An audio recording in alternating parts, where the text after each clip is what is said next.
Hello there. Hopefully I'm now live.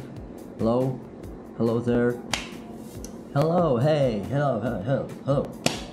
So, yes, hopefully I am now live. Now, let me give you a bit of an explainer as to what's going to happen in this live stream.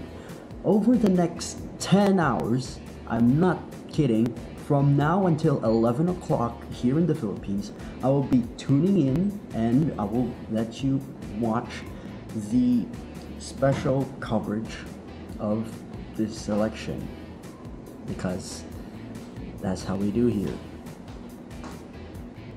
Alright.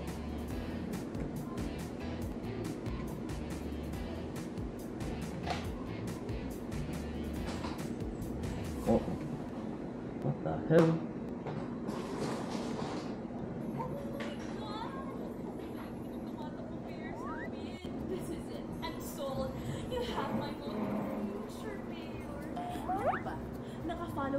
I'm watching GMA's election coverage because I looked at ABS-CBN's and yeah, you can go watch it if you like, but I prefer this one.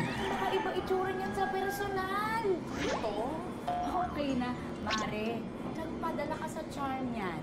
Nagpapakasip siya para makakuha ng boto. Pinatulan mo naman. You're sipping over people na hindi naman deserve yung boto mo.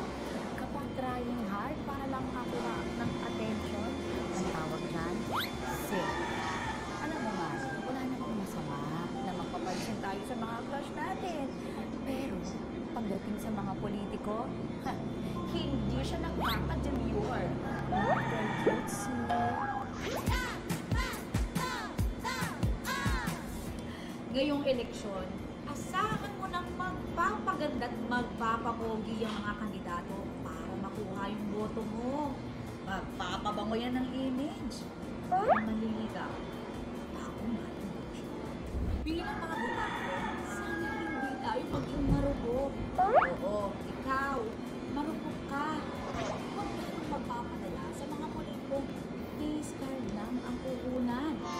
Instead, i-check natin ang report card nila. Ang ginagawa nila, may plano ba sila? Kung wala, aba, move on ka na sa kandidatong serve.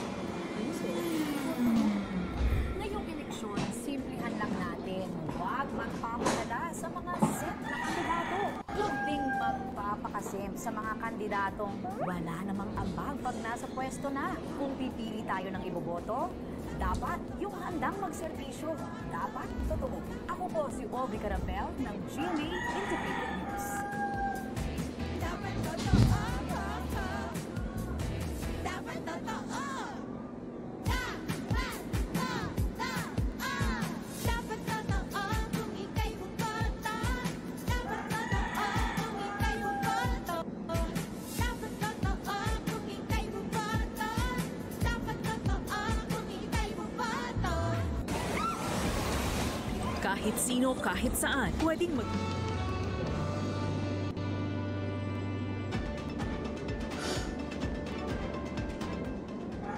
Nagbabalik tayo dito sa eleksyon 2025. Boto na! Bumiyahe muna tayo abroad para alamin kung ilan ang mga botong inaabangan natin mula sa ibang bansa. Ngayong eleksyon 2025, mahigit 1.2 million ang overseas voters na ating aabangan. Pinakamarami sa kanila ay nasa United Arab Emirates na merong halos 190,000 registered voters. Samantalang isa lang ang registered voter sa 8 bansa o teritoryo. Pero aabangan pa natin kung saan may pinakamataas na voter turnout. Noong eleksyon 2022, ang Syria ang may pinakamalaking porsyento ng registered voters na Fair enough. China and Taiwan. All right. Belarus, Gambia. Oh, Syria. Damn. All right.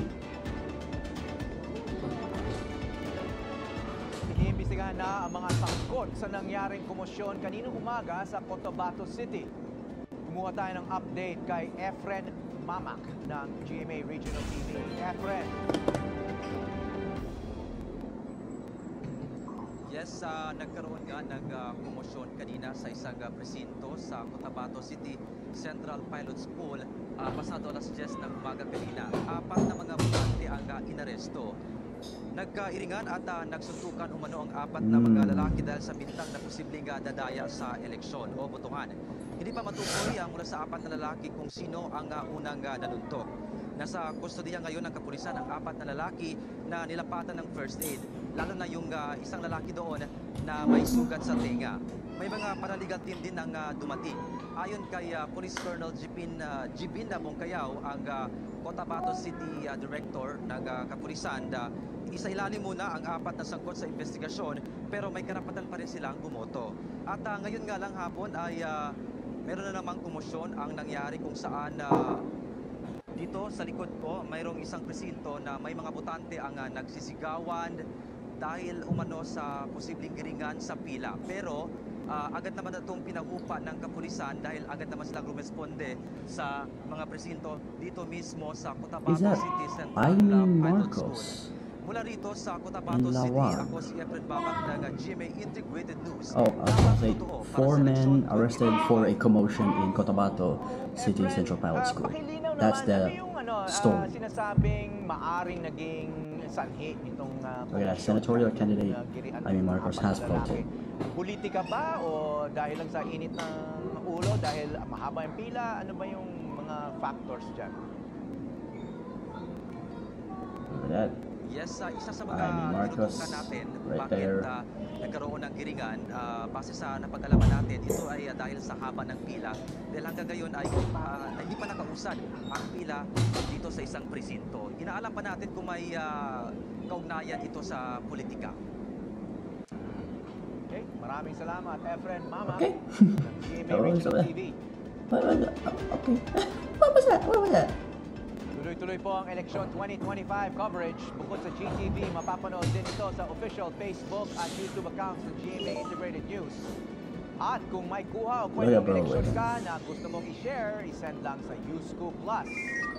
Gamitin lang ang hashtag YouScoop. Siyempre, pwede rin maging updated online sa election2025.ph.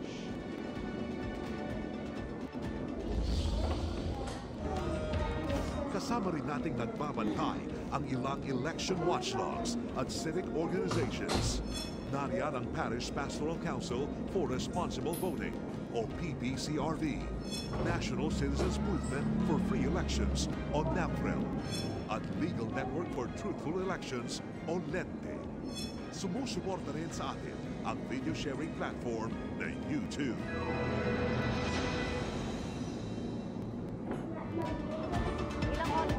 Machine naman po ang kinakailangang i-pull out dahil sa aberya sa Claro M Recto Information and Communication Technology High School dyan sa Pampanga. Kumuha po tayo ng latest tungkol dyan kay Oscar Oida. Oscar? Yes, Connie, bahagyang naantala ang botohan dito sa Claro M Recto ICT High School dito sa kinaroroonan natin sa Angeles, Pampanga. Ang mangyari kasi, Connie, dalawang makina o automated counting machine ang magkasunod na pumalya. At ayon nga sa DepEd Supervising Officer na nakausap natin, meron daw nag-flash na sa screen na foreign object detected. Dahilan para ilang beses na itong subukang linisan, baka daw madumi lamang, pero kada pasok nila ng balota ay iniluluwa ito. Dito na nagpasya ang COMELEC na palitan ang dalawang makina at hindi naman daw masyadong matagal na naantala ang butuhan dahil patuloy naman ang butuhan, bagamat yung mga balota nga ay kalaunan na lang ipinasok nang dumating na ang dalawang kapalit na makina. Samantala, Connie, bago tayo nagpunta dito sa may Angeles, Pampanga, ay naririyan naman tayo sa may San Fernando, Pampanga, kung saan ilang mga botante rin ang hindi napigilang mainis, no? Dahil sa pagkainit, no, sa tagal nila sa pila. Mangyari, may mga ilang presinto dyan na nagkaroon din ng bahagyang aberya. Merong insidente na iniluluwa yung balota dahil may mga dumi raw yung balota. Ngayon, inaalam pa kung ano yan. Kung yan ba ay likaan ng mga botante o kung dati na itong may mga dumi. Meron ding insidente na naubusan ng thermal paper. So ilan yan sa mga nangyayaring antala, no, kaya dahilan para mainis yung ilang mga botante dyan. Hindi natin naiintindihan natin yan dahil napakainit dyan kanina nung puntahan natin. Okay? Mula dito sa Pampanga, ako po si Oscar Oida ng GMA Integrated News. Dapat totoo sa Election 2025. Oscar, alam mo, hindi lang dyan sa Pampanga, no, kundi sa iba't ibang mga lugar nagkakaroon itong sinasabing mga foreign objects, sinasabing dahil sa alikabok, kaya nagkakaaberya yung mga ACM. Pero again, kaya kung